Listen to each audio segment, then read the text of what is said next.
Hey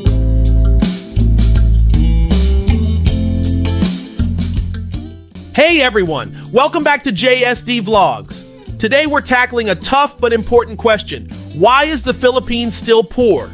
Now, the Philippines as a country is far from lacking resources.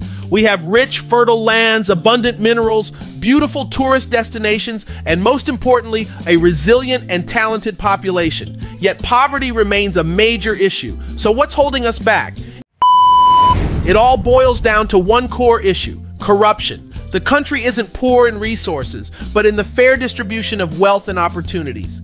Corruption siphons off money that should go toward public services, infrastructure, education, and healthcare. Instead, it ends up in the pockets of a small elite, a few hundred families who hold a lot of the power and wealth. Because of this, our economy struggles to grow in a way that benefits everyone. Let's take a closer look at how corruption impacts different areas. 1. Business environment. Corruption drives investors away. Local businessmen who could create jobs and improve the economy often face burdensome extra costs or unfair competition from those with connections. Foreign investors too look at our country and see an unstable environment that makes them hesitant to bring their capital here, and fewer investments mean fewer jobs. 2. Job opportunities and wages.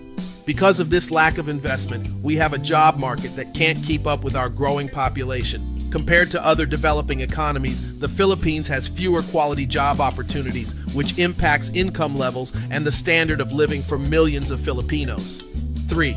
Public trust and motivation. And here's the psychological impact. People lose faith in the system. Many hardworking Filipinos feel demotivated when they see corruption at the top. Why would anyone want to pour their all into their work if they feel their efforts won't lead to fair rewards? Corruption creates an environment of frustration and despair. So if corruption is the root of our poverty, how can we fight it? The answer isn't simple, but it's a start: education. When we create an informed, educated population, we empower Filipinos to make independent choices and recognize what's truly in our best interest. When people know how to spot false promises or identify candidates who only serve their own interests, it becomes harder for corrupt officials to maintain their power. Educated voters are more likely to hold politicians accountable and demand transparency and integrity.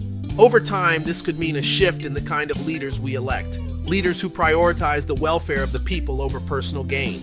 We know this change won't happen overnight, but we have to start somewhere. By pushing for accessible, quality education and encouraging everyone to make informed choices, we can weaken corruption's hold on our society. Let's work together to lift each other up, to demand better for ourselves and future generations.